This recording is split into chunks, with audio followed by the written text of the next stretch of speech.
Hey guys, welcome back to Tianshi Recaps. I'm your host Tianshi. Today we're checking out a creepy horror movie called Don't Look at the Demon. Things get pretty intense, so stick around, it's gonna get spooky. The movie opens in 2002 in a house deep in the American woods. Inside, two sisters, Sarah and Jules, are performing black magic to try and contact a ghost. Meanwhile, their mother is downstairs, notices something strange. The backyard swing is moving on its own, and the flag starts fluttering even though there's no wind. Then she hears a loud door slam upstairs. Worried, she runs to the girls' room and tries to open the door, but it won't budge. Suddenly, the door handle slowly turns on its own. Right at that moment, the scene cuts to the present day, 2022, showing Jules as an adult. She is with her boyfriend and their crew. The group makes a living by performing paranormal rituals and uploading the videos to social media. That's how they earn money and keep things going. This time, they're filming a monk. He's tattooing something on a woman's back while she screams in pain. Jules asks him to stop, but the monk keeps going, saying it's for the woman's own good. Suddenly, the woman starts screaming even louder, and out of nowhere, she begins vomiting nails. The monk carefully collects the nails and buries them. Then he turns to Jules. He says he senses a powerful energy inside her and tells her to use it for good. Before she leaves, he gives her $1, saying it will protect her from evil. Later, the team is on the road in their car. They run a website where people contact them if they're experiencing paranormal activity. Jules casually swipes through a bunch of emails, calling most of them fake. But then she stumbles on one last email from a woman named Martha asking for help. That's where the team decides to head next. The team reaches the house, and Jules notices someone staring at her from an upstairs window, but when she looks again, no one's there. Martha's husband lets them in while upstairs Martha is praying in fear. She's relieved to see the team and thanks them. She then shows them a drawing she made, saying she drew it while unconscious and doesn't even recognize the figure in it. Martha begins describing the strange events in the house. She says she goes to bed normally but wakes up in different places. Her husband also finds mud in the bed when he wakes up, and their clothes sometimes get torn. Jules skeptical jokes if they're raising animals instead of dealing with ghosts. Martha, upset, takes them to the basement to prove something's wrong. They hear sudden noises, and a bad smell fills the air. Jules finds a dead rat, and the team assumes it's not paranormal, just Martha and her husband imagining things, and decide to leave. But Martha pleads with Jules to believe her. Just then, Jules hears a strange voice. Suddenly, the lights go out and Martha is gone. Jules sees a radio covered with a bedsheet and goes to check it. As she gets close, a ghost touches her from behind. Scared, she runs out. Her boyfriend, Maddie, says this proves a ghost is really there. But Jules is shaken. Normally, she just senses ghostly energy. This time it touched her. That scares her, and she hesitates to continue. Maddie calms her down, says nothing will happen, and convinces her to keep going. The team sets up cameras all over the house. Later, Martha and her husband head to bed, and Annie, the team's translator, goes to take a bath. On her back, we see a tattoo the same design the monk had done earlier. After that, she goes to sleep. Meanwhile, Ben and Wolf, the cameraman, are monitoring the footage. Suddenly, Martha's husband wakes up, walks outside, and starts staring at something. At the same time, Martha starts screaming. The team rushes in to find her banging her head against the wall. She looks completely possessed and is dragged by an unseen force down to the basement. As Jules enters the basement, door slams shut. Inside, Martha seems normal again. When she and Jules try to leave, a ghost suddenly appears in front of them, terrifying both. After that, Martha's husband also returns to normal. The next morning, Jules sits alone, clearly disturbed. Again, she sees the ghost appear near her. Panicked, she runs away and tells Maddie she can't do this anymore. Meanwhile, Martha enters a room and suddenly feels freezing cold. Ice-like breath comes from her mouth, and a terrifying ghost appears in front of her. She wakes up, it was just a nightmare. Elsewhere, Jules spots a bar on the way and decides to stop. She pretends to be a journalist and asks the bartender about Martha. He begins to talk. He says the house was originally built by a wealthy businessman who later disappeared without a trace. Over the years, many people lived there, but everyone experienced strange events, especially couples. Some unseen force seemed to target the wives and torture them. He warns Jules that maybe her friends are already dead. Then he suddenly vanishes, and the bar turns old, dusty, and abandoned. A man walks in claiming to be the current owner. Jules sees the photo of the bartender and asks about him. The man says that guy was the previous owner. He died many years before while searching for his missing pregnant wife. Back at Martha's house, Ben and Wolf are watching the CCTV footage when they hear a baby crying from Martha's room.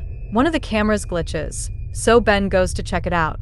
He finds the broken camera on the floor and hears the baby cry again, this time from behind a wall. As he investigates, he discovers a hole and starts breaking it open, revealing a hidden room. When he steps inside, a ghost suddenly drags him away. Hearing Ben scream, Wolf rushes to help.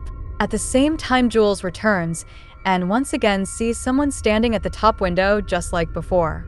She runs inside and finds Ben collapsed and in pain with strange tattoos all over his body. Suddenly, Ben's body floats into the air and speaks in a ghostly voice, accusing Jules of killing her own sister, saying her sister suffered more because of her.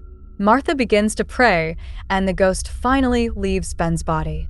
Wolf gets angry at Jules for doing nothing while Ben was attacked. He tells her to fix it and storms off. Outside, Jules sees Annie and Maddie kissing. Maddie explains that Jules is always stressed, angry, and distant. He's always been the one chasing after her. In a weak moment, he kissed Annie but says he still truly loves Jules.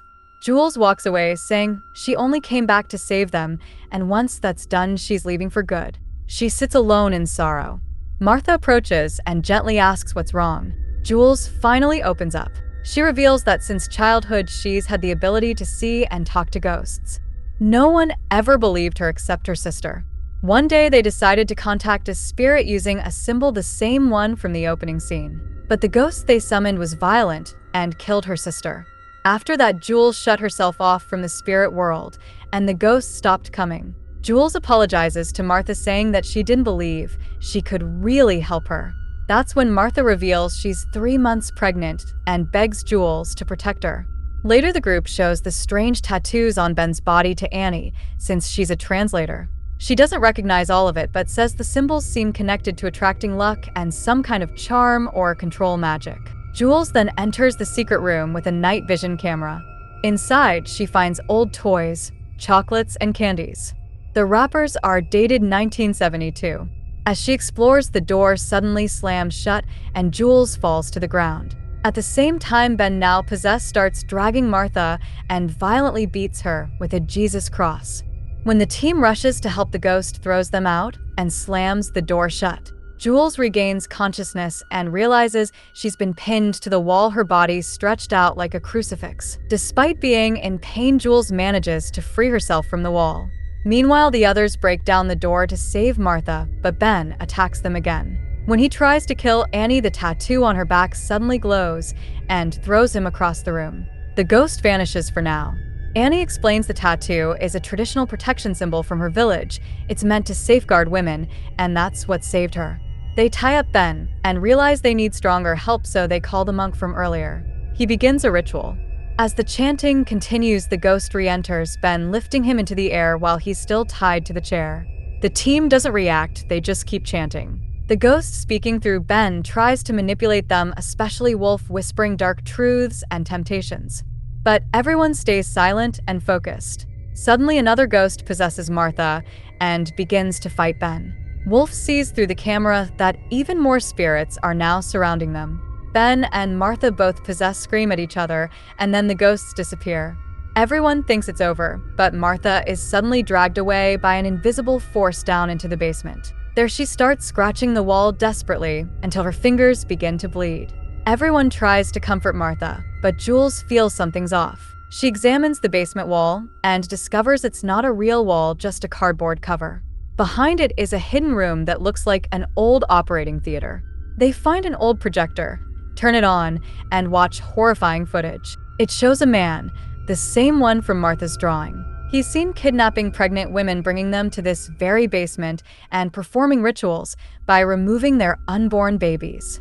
His twisted belief was that these unborn children would worship him as a god, protect him, and increase his power.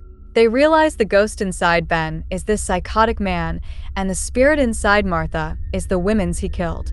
Now it all makes sense. When Jules first entered the house, she couldn't sense any spirits.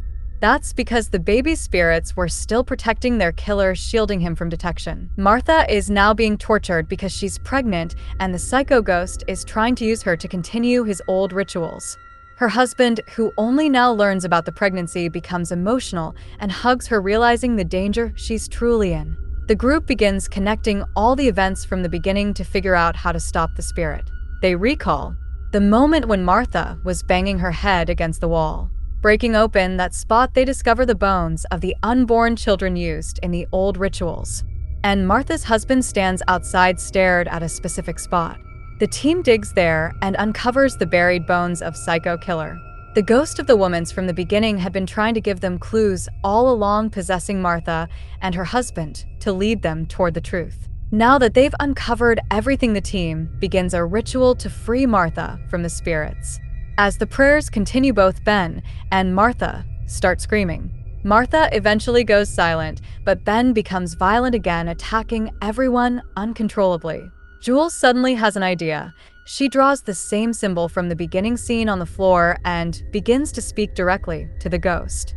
The psycho spirit tries to kill her, but Jules uses her own spiritual power to pull the ghost into her own body. Struggling to stay in control, she manages to destroy the spirit from within.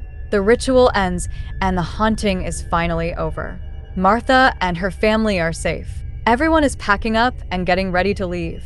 But then Jules notices the monk is missing. She finds him, and when she asks why he didn't join them, he replies in a strange voice, "You killed her." Here comes the twist. Jules had always believed that a ghost possessed her sister and killed her. But that wasn't the truth. The ghost had actually possessed Jules herself, and she was the one who killed her sister. Only now does she finally remember what really happened. Just when you think it's over, comes a mind-blowing twist. The monk suddenly starts eating the fetus. Then the entire scene rewinds, revealing the horrifying truth. After the psycho ghost entered Jules's body during the ritual, it wasn't destroyed. Instead, it took full control. Jules, now fully possessed, went on a killing spree. She murdered her entire team, Maddie, Ben, Wolf, and even Martha's husband. Then she pinned Martha to the wall like a crucifix, just like what was done to her earlier, and ripped out the unborn baby. Everyone was killed except Annie. She survived only because of the protection tattoo on her back. The psycho ghost returns once more, appearing face to face with Jules and screaming violently. And that's where the movie ends. Hope you guys enjoyed the video.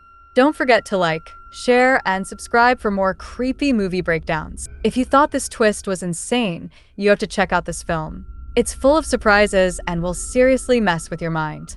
See you in the next one. Bye. Hey guys.